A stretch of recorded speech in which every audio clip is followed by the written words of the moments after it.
우리 공동체는 2025년을 시작하면서 우리의 일상이 온전한 하나님의 나라가 되길 소망하면서 우리가 올해 표어를 이렇게 정했죠. 믿음으로 일상을 채우다라고 정했습니다. 그리고 그 주제에 따라서 이제 2달에 걸쳐서 이제 주제 설교 시리즈를 진행해 왔습니다. 오늘까지 총 8주이고 9차례에 걸쳐서 진행된 설교는 이제 오늘로서 마무리됩니다. 이 일상이라는 키워드는 2025년을 우리가 보내면서 아마 계속 가지고 갈 것 같다라는 마음이 있습니다. 여러분들에게 제가 공동체 성경 읽기를 통해서도 말씀드렸지만 광고 드린 것처럼 다음 주일부터는 우리가 이제 사순절이 시작이 됩니다. 수요일부터 제수요일을 시작해서 이제 약 8주간 아마 이제 이후 다음 주일부터는 새로운 말씀 시리즈를 시작을 할 텐데요. 다음 주부터는 성막을 주제로 하나님의 은혜를 나눌 것입니다. 타이틀은 성막, 영혼과 일상을 잇다라는 타이틀로 말씀을 나눌 것입니다. 성막은 어떤 곳인지 바로 하나님께서 당신의 백성들과 그 일상을 나누기 위해 세운 하나님의 그 허락하신 공유의 장소다라고 전제를 하면서 말씀을 볼 것입니다. 이 시간을 위해서도 여러분들 함께 기도해 주시고 또 기대해 주셨으면 좋겠습니다. 지난 시간 우리가 계속해서 이 믿음으로 우리 일상을 어떻게 채울지에 대해서 이렇게 이야기했습니다. 예배와 말씀으로 채우자, 또한 하나님의 숨결로 채우며 또 그리고 하나님과의 누리는 그 화평의 은혜로 우리의 삶을 채워나가자라고 고백을 했습니다. 그리고 지난주는 우리는 우리의 일상을 이 하늘 가족과 함께 나누면서 함께 하나님 나라 공동체를 세우자 도전하였습니다. 우리가 지난 7주에 걸쳐서 나눈 이야기들 여러분들에게 새삼스럽게 들려진 말씀은 아닐 것입니다. 그리고 모르는 말씀도 아닐 것입니다. 여러분들이 또 이 말씀 앞에서 모르지도 않았으며 동의하지 않는 바도 없었을 것입니다. 그런데 그것보다 제일 어려운 건 무엇이냐? 아는 것을 실천하는 게 가장 어렵다라는 겁니다. 이것이 얼만큼 만만치 않은 일입니까? 우리가 오랜 신앙생활 속에서 경험한 일들은 늘 그러한 일들이에요. 우리가 몰라서 못하는 게 아닙니다. 알지만 우리의 어떤 육신이 연약하기에 또는 게으르기에 감당하지 못했다라는 겁니다. 그래서 오늘 우리는 이렇게 말씀의 제목을 정해보았습니다. 일상 거룩한 루틴으로 채우다라는 겁니다. 루틴이 왜 필요할까요? 그것은 그 반복되는 그 힘이 우리의 삶을 변화시킨다라는 것 아니겠습니까? 요즘 우리가 살아가는 시대는요, 루틴의 시대를 살아가고 있어요. 사람들이 흔히 이런 이야기를 합니다. 자신만의 루틴이 있다라는 겁니다. 때로는 너무나도 그 루틴에 예민한 사람들은요, 이 루틴이 깨지면 너무나도 하루 일을 망친 것처럼 생각하는 일들도 있는 것 같아요. 그러니까 루틴에 종속되는 일도 일어나는 것 같습니다. 그럼에도 불구하고 우리가 어떠한 상황 속에서든지 자신만의 루틴을 갖고 있는 것 같아요. 습관을 갖고 있어요. 그 루틴이 좋은 루틴이면 내 삶이 더욱더 풍성해짐을 느낍니다. 여러분 한번 스스로 생각해 보십시오. 여러분들은 어떤 루틴을 갖고 살아가고 있습니까? 혹시 루틴이 없다라고 생각하는 분들도 있을지 모르겠지만 말씀드린 것처럼 우리는 우리들도 스스로 모르게 무의식 가운데 행하는 습관들, 루틴이 있다라는 것 너무나 잘 알고 있을 것입니다. 현대인들 대부분들 이런 루틴이 있습니다. 루틴이라고 할 수 있을지 모르겠지만 아침에 눈을 뜨자마자 핸드폰을 손에 쥡니다.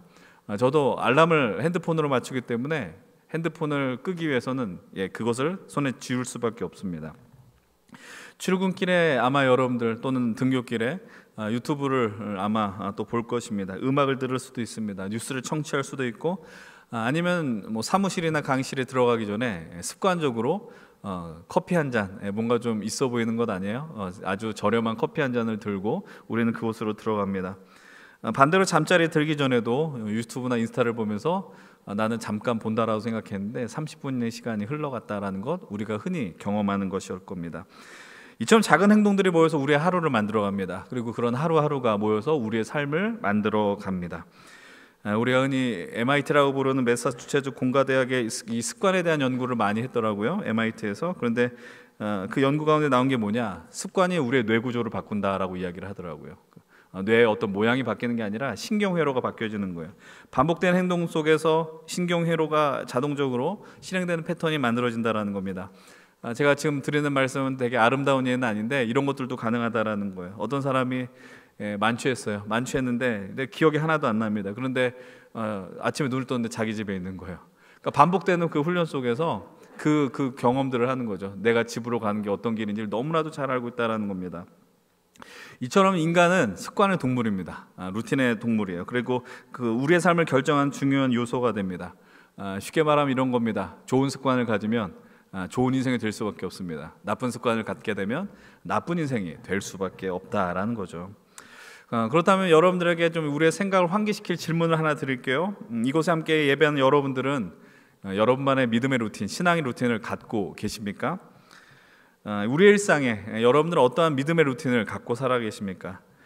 일상 시리즈 설교 가운데 제가 난감한 질문들을 몇 번 드렸잖아요. 여러분들에게 또 그런 질문을 오늘 드려보죠. 여러분들은 하루에 기도하는 습관이 얼마나 되십니까? 여러분들은 하루에 성경을 보는 습관을 갖고 계십니까? 여러분들 주일이 되면 마땅히 이 자리에 있는 거, 예배 자리에 오는 게 어떤 루틴으로, 습관으로 자리 잡으셨습니까? 근데 우리가 일상의 여러 가지 상황들을 보게 될 때요, 특별히 이 믿음의 영역에서는 그리고 하나님과의 사귐의 자리 가운데서는 습관이라는 단어가 조금은 부정적으로 쓰여지는 것 같아요. 그러니까 우리가 어떤 습관을 갖는 것은 참으로 좋은 것 아니겠습니까? 그런데 믿음의 이 상황 속에서 습관을 갖는다는 걸 왠지 모르게 좀 불편하게 느끼는 분들이 상당히 많은 것 같습니다. 왜 그럴까요? 습관적으로 기도한다라고 이야기를 하면은 무언가 좀 진심이 없는, 마음에 이 본심이 없는 것을 기도한다, 이렇게 의무적인 기도를 드리는 것처럼 느껴져요. 예배도 마찬가지입니다. 여러분들이 사실 오늘 이 자리에 있는 것들도 어찌 보면은 어렸을 때부터 반복되어져서 나온 하나의 훈련 때문에 가능한 것 아니겠습니까? 근데 우리가 습관적으로 예배한다라는 것도 역시 예배를 받으시는 분과 상관없는 그냥 우리 스스로 만족 때문에 예배하지 않는가. 그래서 우리가 신앙생활 가운데서 습관적으로 무언가 한다는 걸 상당히 좀 피하려고 하는 것 같습니다. 근데 여러분들에게 다시 한번 질문을 드리면, 이 믿음의 길 속에서 습관을 갖는 건 과연 나쁜 일이겠습니까? 오늘 말씀은 이거예요. 그렇지 않다라는 겁니다. 오늘 우리의 일상, 거룩한 루틴을 채우다라는 제목으로 은혜를 나눕니다. 여러분, 거룩한 루틴을 갖고 있다는 건 우리의 믿음을 더욱 깊이 해주는 일입니다. 그리고 습관적으로 기도하는 것, 습관적으로 말씀을 읽게 될 때 우리도 모르게 하나님과 더 깊은 사귐의 자리로, 그리고 풍성한 하나님이 주신 복의 자리로 들어간다라는 겁니다. 물론 영혼이 담기지 않는 신앙생활은 문제일 것입니다. 그러나 우리의 반복되는 이 믿음의 행위는 하나님과 더 깊은 사귐을 가능하게 하는 은혜의 행위가 되는 것이죠. 오늘 우리가 택한 디모데전서 말씀을 한번 보십시오. 디모데전서는 믿음의 아버지가 되는 영적 스승이 되는 바울이 자신의 이후에 에베소 교회를 담임하게 되는 디모데를 향해서 전하는 목회적 권면이 담겨 있는 책입니다. 바울은 교회 지도자로서 교회 안에 벌어진 수많은 일들을 자신을 따르는 제자 디모데에게 이야기를 합니다. 그리고 그 중심을 잡기 위해서는 너는 반드시 말씀과 기도로 거룩해져야 한다는 것을 강조하죠. 근데 이 목회의 여정 속에서, 믿음의 여정 속에서 어떤 태도로 살아가야 하느냐, 이제 오늘 이 본문을 통해서 이렇게 이야기합니다. 오늘 본문 6절의 말씀인데요, 함께 메시지 본문으로 한번 같이 읽어보도록 하겠습니다. 본문 6절의 말씀입니다. 함께 읽겠습니다. 지금까지 그대는 믿음의 메시지로 양육받았고 건전한 가르침을 따랐습니다. 이제 그대는 그곳에서 예수를 따르는 이들에게도 이 가르침을 전해 주십시오. 지금 그리고 같이 계속 읽겠습니다. 그러면 그대는 예수의 귀한 종이 될 것입니다. 디모데를 향해서 이렇게 이야기하는 거예요. 지금까지 말씀과 기도로 너는 양육받았다. 근데 너가 그곳에서 머무르지 말고 네가 그러한 것처럼 누군가도 잘 양육할 수 있어야 한다라고 요청하고 있는 겁니다. 복음이 전해져야 된다라는 거예요. 이 생명의 역사가 흘러가야 한다라는 겁니다. 그러면서 바울이 간곡하게 부탁하는 게 있어요. 7절과 8절이에요. 함께 7절 8절의 말씀 함께 읽습니다. 망령되고 허탄한 신화를 버리고 경건에 이르도록 내 자신을 연단하라. 육체의 연단은 약간의 유익이 있으나 경건은 범사에 유익하니 금생과 내생에 약속이 있느니라. 허탄한 신화를 버리고 경건에 이르도록 연단하라라고 이야기합니다. 허탄한 신화는 무엇이냐? 그냥 쉽게 말하면 쓸데없는 이야기하지 말라는 거야. 우리가 이 믿음의 길 걸어가면서 우리가 서로 간에 나눌 때 쓸데없는 이야기를 줄여 나가셔야 돼요. 그냥 처음에는 실없는 이야기를 할 수 있죠. 그러나 우리가 정말 우리의 믿음 가운데 필요한 이야기인지 주제인지를 깊이 고민하셔야 됩니다. 대화는요, 누군가를 살리기도 하지만 또 누군가를 해치는 도구가 되기 때문이죠.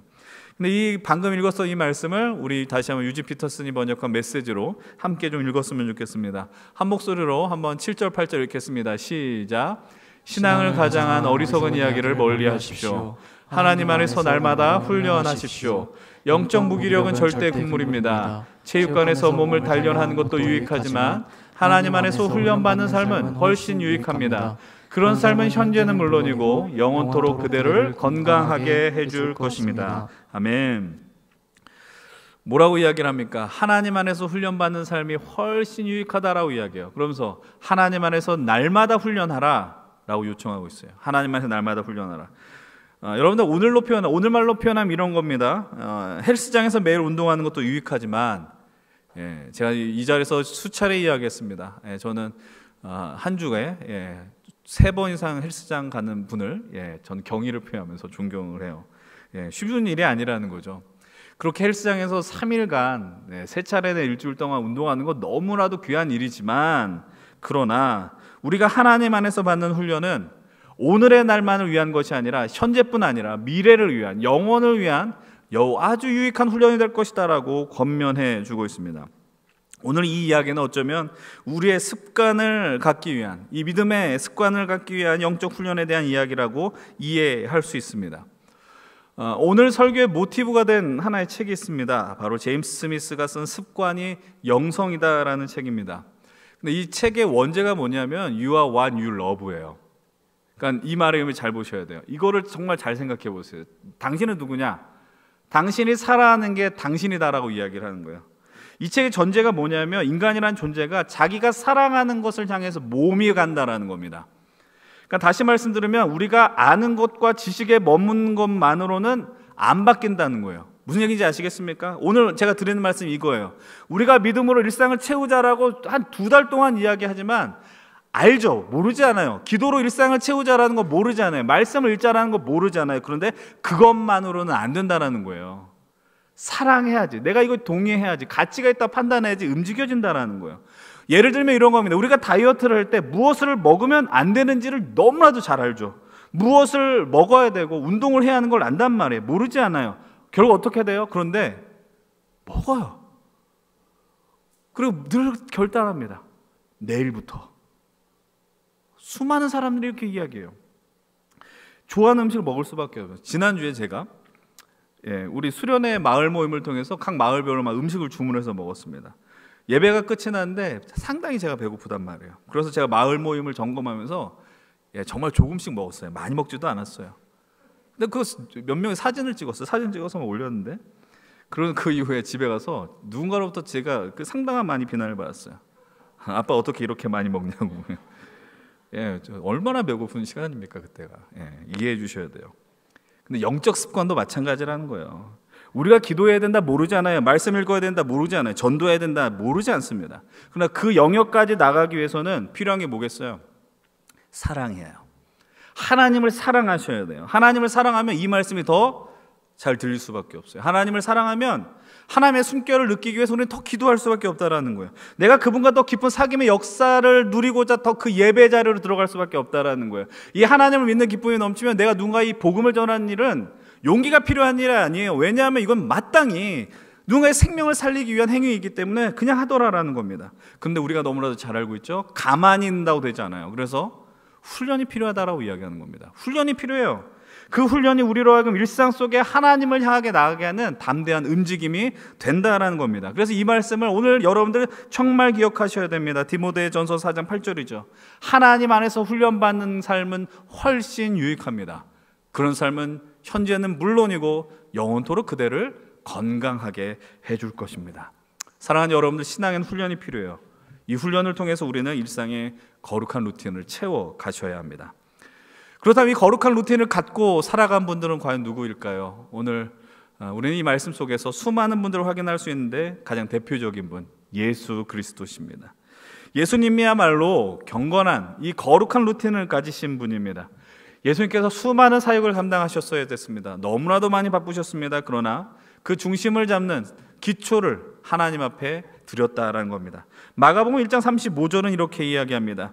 새벽 아직도 밝기 전에 예수께서 일어나 나가 한적한 곳으로 가사 거기서 기도하시더니, 하루의 시작을 기도로 시작하셨습니다. 예수님은 거룩한 루틴을 갖고 계셨어요. 이 기도는 오늘 주어진 그 하루가 내게 그 주어진 맞이하는 수많은 사람들, 수많은 사역들 앞에 내가 그곳이 하나님이 허락한 생명의 자리다라는 걸 주님은 믿으신 거죠. 그러니까 기도하지 않을 수가 없으셨다라는 거예요. 그리고 기도는 하루를 살아가는 주님의 큰 힘이 되셨을 것입니다. 혹자는 주님께서 새벽에만 기도하셨는가 질문할 수도 있습니다. 누가복음 5장 16절 이렇게 고백하죠. 한번 같이 읽어봅니다. 예수는 물러가사 한적한 곳에서 기도하시니라. 여러분, 이 말씀이 어떤 배경에서 나왔는지 한번 기억하실 필요가 있어요. 예수님이 여러 군데 여러 지역을 방문하시면서 놀라운 이적을 베푸십니다. 그렇게 되면 당연히 소문이 퍼지게 됩니다. 수많은 사람들이 예수님께 나오게 되는 거예요. 예수님께 내 병을 고쳐달라, 내 귀신을 쫓아달라, 수많은 사람들이 오는데 너무나도 바쁜 나머지 기도할 수 있는 시간이 없었던 게 아니라 그 바쁜 상황을 잠시 뒤로 머무르게 하고 기도하러 가셨다라는 거예요. 여러분들 누가복음 5장 15절 말씀 한번 같이 읽어봅니다. 예수의 소문이 더욱 퍼짐에 수많은 무리가 말씀도 듣고 자기도 병도 고침을 받고자 하여 모여오되. 여러분, 그래서 우리가 바빠서 기도 못합니다는 이유가 될 수 없다는 거예요. 예전에 책 제목이 이런 게 있었어요. 나는 바빠서 기도합니다. 여러분들에게 그렇게 막 어떤 강요를 하는 게 아니지만 기도를 할 수밖에 없는 그 현실을 여러분 감사히 여기십시오. 기도하게 될 때 하나님의 놀라운 역사가 있게 되는 것이에요. 그런데 이 주님이 그럴 수 있었던 이유를 누가복음 22장 39절은 이렇게 이야기를 하고 있습니다. 예수께서 나가사 습관을 따라 감람산에 가심에 제자들도 따라갔더니. 이 순간은 어떤 순간입니까? 예수님의 마지막, 제자들과 마지막 식사를 나누고 그 이후에 십자가가 눈앞에 있는 상황임에도 불구하고 감람산에 가셨어요. 근데 뭐라고 이야기해요? 습관을 따라가셨다. 지금 눈앞에 있는 상황이 너무나도 절실했어요. 기도하지 않을 수 없는 상황인 거죠. 그래서 누가는 이렇게 표현합니다. 주님께서 습관을 따라가셨다. 여러분들, 예수님에게 가능한 일이다라고 또 이야기할 수 있을지 모르겠습니다. 이후에 나온 분도 마찬가지지만 그렇게 하면 아무 일도 할 수 없다는 거예요. 우리는 두 번째로 이 거룩한 루틴을 통해 놀라운 능력을 나타낸 사람을 만납니다. 바로 우리가 너무나도 잘 알고 있는 다니엘입니다. 다니엘의 거룩한 루틴이 나타나는 명확한 장면은 어딜까요? 다니엘 6장의 말씀이에요. 우리가 다니엘서를 읽을 때 놓쳐서는 안 되는 게 있습니다. 우리가 다니엘에 대한 이미지를 소년 다니엘, 청년 다니엘로 이야기합니다. 왜냐하면 우리가 다니엘서를 막 읽다 보면 바벨론 포로로 끌려갔을 때 그 어린 시절을 기억하거든요. 왕의 그 진미를 거절하고 열흘 동안 채식만 먹었다라는 이야기, 그리고 내 친구들과 함께 그 믿음을 따라했더니 친구들이 그 풀무불에 정말 죽을 위기에 놓였다라는 거, 그런 놀라운 믿음의 이야기가 담긴 책이 다니엘 아니겠습니까? 근데 다니엘서를 읽어서 우리는 다니엘이 늘 젊다라고 생각한단 말이에요. 그런데 6장을 읽다 보면 어떻게 됐냐, 1장으로부터 6장은 무려 왕조가 2개의 왕조가 바뀌었어요. 그러니까는 소년 다니엘이 이 6장의 다니엘로 오면서 최소 65년의 세월이 지났다는 걸 우리는 보셔야 돼요. 그러니까 지금 다니엘의 나이, 다니엘서 6장에서 만나는 다니엘의 나이는 우리의 할아버지보다 좀 더 나이가 있으시는 80대 노인이다라는 것을 놓쳐서는 안 됩니다. 근데 이 사람을 무시할 수 없는 이유는 무엇입니까? 다니엘의 총명함이 여전했거든요. 그래서 다리오 왕으로부터 인정을 받아요. 그래서 그 나라의 2인자 총리가 됐다라는 겁니다. 근데 이 모습을 성경은 이렇게 표현하고 있어요. 3절 말씀인데요, 함께 3절 읽겠습니다. 다니엘은 마음이 민첩하여 총리들과 고관들 위에 뛰어남으로 왕이 그를 세워 전국을 다스리게 하고자 한기라. 성경에서 거의 유일하게 나오는 표현이에요. 한번 보세요. 뭐라고 이야기해요? 다니엘이 뭐가 민첩했대요? 마음이 민첩했대요. 80대 노인과 민첩하다는 단어는 어울리지 않아요. 근데 그를 향해서 마음이 민첩하다. 전 이런 꿈도 꾸셨으면 좋겠어요. 나이를 먹는다라는 거 여러분들 조금씩 느려질 거예요. 민첩해지지 않을 거예요. 그런데 우리들도 마음이 민첩하다면 얼마나 좋을까. 근데 이 마음의 민첩함을 나타내는 모습은 과연 무엇이겠습니까? 왕으로부터 인정을 받은 다니엘은요, 시기하는 무리들이 등장하는 거예요. 그를 향해 모함하고, 그러면서 위기가 점점 고조되고 있습니다. 어떤 위기까지 오냐, 왕이 아닌 다른 신에게 무언가 간구하는 모습이 발각되면 그 사람은 사자굴에 던져질 것이다. 다니엘을 죽이기 위해서 수많은 온갖 모함이 벌어지는 겁니다. 그리고 왕은 이것이 다니엘을 죽이기 위한 법인 줄 모르고 그 법령에 도장을 찍어버렸다는 거예요. 그 상황 속에서 다니엘이 무엇을 할까요? 여러분 10절 말씀인데 한번 같이 읽겠습니다. 10절 시작. 다니엘이 이 조서에 왕의 도장이 찍힌 것을 알고도 자기 집에 돌아가서는 윗방에 올라가 예루살렘으로 향한 창문을 열고 전에 하던 대로 하루 3번씩 무릎을 꿇고 기도하며 그의 하나님께 감사하였더라. 잘 보십시오. 왕의 도장이 찍힌 것을 알고도, 알았으면 어떻게 해야 돼요? 도망쳐야 되는 거 아니에요? 근데 다니엘이 택한 건 뭐예요? 그냥 기도하러 올라가는 거예요. 그 모습 보면 답답함이 밀려오지 않습니까? 그냥 할 거면 창문 좀 닫고 하지 왜 열고 했느냐라는 거예요. 그리고 하루에 3번 할 거 한 번만 하지 왜 굳이 예전대로 3번씩이나 했냐라는 겁니다. 그럼 위기의 순간에. 근데 성경은 뭐라고 이야기를 합니까? 다니엘은 그런 거 계산하지 않고 그저 전에 하던 대로 했다라는 겁니다. 이 거룩한 루틴이 다니엘을 오늘 이 자리까지 이끌었어요. 이 80이 넘은 노인에게 마음이 민첩하다라고 할 수 있었던 이유는 무엇입니까? 그의 거룩한 루틴 때문이었다라는 겁니다. 여기에 민첩하다라는 원문을 보게 되면 이긴다라는 거예요. 견딘다라는 의미가 있는 거예요. 전 이것에 너무 큰 감동을 받았어요. 살아가면서 우리가 이렇게 견뎌야 하는 순간이 얼마나 많이 있을까요? 우리가 살아가면서 내를 패배시키려고 하는 순간을 이기게 하는 순간이 얼마나 많이 있어야 될까요? 그런데 그것을 견디고 이기게 하는 건 무엇입니까? 전에 하던 대로 거룩한 루틴을 갖고 주님 앞에 섰다라는 사실입니다. 사랑하는 여러분들, 운동을 하면 근력이 생깁니다. 근데 이 거룩한 루틴은 우리의 믿음의 근력을 갖게 합니다. 우리의 마음을 민첩하게 하고 위기 가운데 조급하게 하지 않고 우리의 생각을 경거망동하지 않게 합니다. 그 순간에 하나님을 보게 합니다. 여러분도 우리가 생각보다 그리고 입이 먼저 반응하려고 하는 일들이 얼마나 많은지 아십니까? 그러면서 후회하는 순간들이 너무나도 많다라는 거예요. 그러나 거룩한 루틴은 우리로 하여금 신중하게 할 것입니다. 그리고 우리로 하여금 우리의 입보다 우리의 마음의 중심을 하나님으로 향하게 할 것입니다. 여러분도 이런 거룩한 루틴을 갖고 계십니까? 제가 지금까지 기도의 루틴만 이야기한 것 같은데 말씀의 루틴도 이렇게 이야기를 하고 있어요. 바로 복 있는 사람입니다. 이 복 있는 사람의 모습은 어떠할까요? 시편 1편과 1절, 2절의 말씀 이렇게 이야기를 하고 있어요. 함께 1절, 2절 읽어봅니다. 복 있는 사람은 악인들의 꾀를 따르지 아니하며 죄인들의 길에 서지 아니하며 오만한 자들의 자리에 앉지 아니하고 오직 여호와의 율법을 즐거워하여 그의 율법을 주야로 묵상하는도다. 아멘.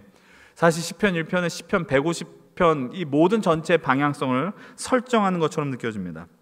근데 이 시에는 복 있는 사람을 이렇게 이야기합니다. 죄와 악을 멀리한다라고 이야기합니다. 그 죄와 악을 멀리할 수 있는 아주 근본적인 이유가 있습니다. 그것은 바로 여호와의 율법을 즐거워하더라, 말씀을 기뻐한다라는 겁니다. 그런데 말씀을 사랑한 나머지 어떻게 돼요? 사랑하면 더 보고 싶지 않습니까? 여러분 누군가를 사랑하고 계세요? 누군가 연애를 하고 있어요? 보고 싶잖아요. 말씀을 즐거워하는 것, 말씀을 기뻐하는 것, 말씀을 사랑하는 것, 율법을 주야로 묵상할 수밖에 없어요. 율법을 주야로 묵상하는 이 거룩한 루틴을 갖고 있는 인생은 어떤 지경까지 나아갈까요? 본문 3절은 이렇게 이야기합니다. 함께 3절 읽습니다. 그는 시냇가에 심은 나무가 철을 따라 열매를 맺으며 그 잎사귀가 마르지 아니함 같으니 그가 하는 모든 일이 다 형통하리로다. 아멘. 여러 말씀의 루틴을 갖고 살아가면 열매를 맺는다라고 이야기해요. 그리고 뭐라고 이야기해요? 잎사귀가 마르지 않는 나무 같다라고 이야기합니다. 푸른 인생이 되더라라는 거예요. 이 모습 보면 다니엘이 생각나지 않아요? 마음이 미천한 인생. 여러분 그렇습니다. 거룩한 루틴은요 우리를 마르지 않게 합니다. 마르다란 말의 의미는 뭘까요? 우리의 신명을 강팍하게 하는 거예요. 우리 이 시대의 사람들이 얼마나 많이 강팍해요. 오늘 우리 시대 수많은 사람들이 마음이 말라가고 있어요. 서로를 신뢰하지 못해요. 서로를 신뢰하지 못하고 외면하고 거짓과 불의를 외면하고 화평이 깨어진 시대를 살아가고 있다는 거죠. 근데 이 거룩한 루틴을 누리고 살아가는 자들은 그곳에서 생명을 발견해요. 이유는 간단합니다. 생명의 근원 되시는 주님을 누리는 거룩한 루틴을 품고 살아가기 때문입니다. 저 오늘 여러분 이 말씀을 듣고 이후에 거룩한 루틴에 대한 갈망이 생길 수 있었으면 좋겠어요. 루틴에 대한 갈망이 아니라 왜 이것을 가져야 되냐를 이유를 동의할 수 있었으면 좋겠어요. 하나님을 더 사랑하는 것이죠. 근데 여러분들 하나님께서 우리에게 이 가능한 이 거룩한 루틴을 가능토록 한 은혜의 통로가 있습니다.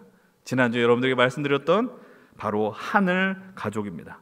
하늘 가족이 필요한 이유는 과연 무엇이겠어요? 서로를 통해 거룩한 루틴을 세우기 위함입니다. 올해 우리가 믿음으로 일상을 채우기 위해서 하늘 가족을 만들자라고 지난주에 이야기했어요. 좀 더 삶을 공유했으면 좋겠고 같이 밥도 먹었으면 좋겠고 산책도 할 수 있었으면 좋겠고 근데 어떤 지경까지 나아가야 되느냐? 서로가 서로에게 거룩한 루틴을 세우는 조력자가 되어야 하지 않겠느냐라는 거예요. 또 반복해서 이야기합니다. 우리가 공동체 성경 읽기를 하는 이유는 과연 무엇이겠습니까? 그리고 지금 27명이 있는 사역자 카톡방에 매일마다 임원과 목장 리더 사역 팀장들에게 말씀 묵상을 시키는 이유는 과연 무엇이겠습니까? 우리로 하여금 서로 함께 있음으로 거룩한 루틴을 회복시키게 하기 위함이라는 거예요. 그런 이런 가운데 온전한 거룩한 루틴을 갖고 있는 이들이 생겨났으면 좋겠고, 또 그런 이들이 있으면 저는 믿습니다. 그리고 그 안에서 거룩한 루틴에 대한 도전이 있었으면 좋겠고, 격려가 있었으면 좋겠고, 그러면서 서로 우리가 일상 속에 말씀과 기도가 이루어지는 게 너무나도 자연스러운 일이 되어야 하지 않겠냐라는 거예요. 하늘 가족이 소중한 이유는, 중요한 이유는 이것입니다. 공동체 안에서 선한 영향력을 끼칠 수 있기 때문이고, 서로 본받을 수 있기 때문이에요. 사도 바울이 이 공동체 안에서 생각보다, 말씀 안에서 생각보다 꽤 많이 반복한 표현이 있어요. 그것이 무엇이냐? 자기를 본받으라라는 거예요. 신기하지 않습니까? 예수님을 본받으라라고 하면 좋겠는데, 아니 그게 맞는 말 같은데 자기를 본받으래요. 한번 두 구절 한번 같이 한번 읽어봅니다. 고린도전서 11장 1절이에요. 함께 읽습니다. 내가 그리스도를 본받는 자 된 것 같이 너희는 나를 본받는 자 되라. 빌립보서도 읽습니다. 형제들아 너희는 함께 나를 본받으라. 그리고 너희가 우리를 본받은 것처럼 행하는 자들을 눈여겨봐라 라고 이야기를 해요. 바울이 왜 이런 이야기를 했을까요? 나는 사도 바울이야. 전도여행도 많이 했고 교회들을 향한 편지를 많이 썼으니 나는 하나님 앞에서 흠이 없어 라고 이야기하는 걸까요? 아닙니다.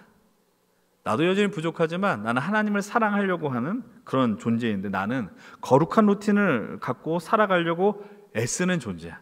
그래서 우리가 서로 함께 본받고 서로를 통해 도전을 받고 이 거룩한 루틴을 세워가는 하늘 가족 안에서 벌어진 일들은 완성을 향해서 나가는 것이 아니라 과정이다라는 걸 잊지 마셔야 돼요. 그래서 바울이 디모데를 향해서도 요청하는 게 있지 않습니까? 자신으로부터 받은 가르침을 너도 교회의 성도들에게 전하라고 이야기를 하는 겁니다. 여러분들, 거룩한 루틴은 홀로 형성되지 않습니다. 그리고 거룩한 루틴은 다른 사람들에게 영향을 끼칠 수밖에 없습니다. 저는 우리 연신교회에 함께하는 여러분들, 힘센 청년 공동체에 속한 여러분들, 진실로 우리가 힘센 하루, 힘센 인생을 살기 위해서는 거룩한 루틴을 함께 세워가는 공동체가 되어야 한다라고 확신합니다. 그래서 우리는 올 한 해 믿음의 공동체로 서가기 위한 믿음의 루틴 세우기 프로젝트를 준비하고 있습니다. 우리가 지난 2주 동안 나눈 말씀에 대해서 근거해서 1주차는 믿음으로, 믿음 안에서 예배로 채우는 훈련의 시간, 2주차는 말씀으로 채우는 시간, 4주차는 하나님 숨결로 채우는 시간, 이런 프로젝트를 여러분들과 나눌 것입니다. 다음 주부터 시작하는 우리 양육 제자 훈련도 역시 이 루틴을 세우는 중요한 하나의 분기점이 될 것입니다. 이제 여러분들에게 오늘 말씀을 마무리하면서 제가 중간에 소개했던 책을 다시 한번 언급하려고 그래요. 제임스 스미스가 쓴 습관이 영성이다라는 것에 보면 이런 게 있습니다. 당신은 당신을 사랑하는 것을 예배한다. 그런데 당신은 당신이 사랑한다고 생각하는 바를 사랑하지 않을지도 모른다. 그러면서 이렇게 말합니다. 제자도는 암과 믿음의 문제라기보다 열망과 갈망의 문제다. 이제 여러분들에게 다시 질문합니다. 오늘 여러분들은 무엇을 사랑하고 있습니까? 여러분, 오늘 이 시대를 살아가면서 여러분들의 마음을 가장 뺏는 무언가, 그 사랑을 주는 것은 무엇이겠습니까? 여러분들이 가장 많은 시간과 에너지를 쏟는 건 무엇입니까? 제임스 스미스의 말을 따르면 오늘 우리는 우리가 사랑하는 것이 우리 존재를 규정하고 만들어간다라고 이야기를 합니다.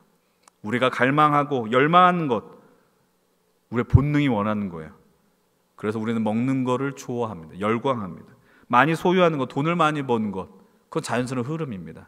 우리가 어떤 즐거움을 맛볼 때 우리의 말초신경을 자극하는 사람과의 만남, 그런 사랑을 더 추구하려고 합니다.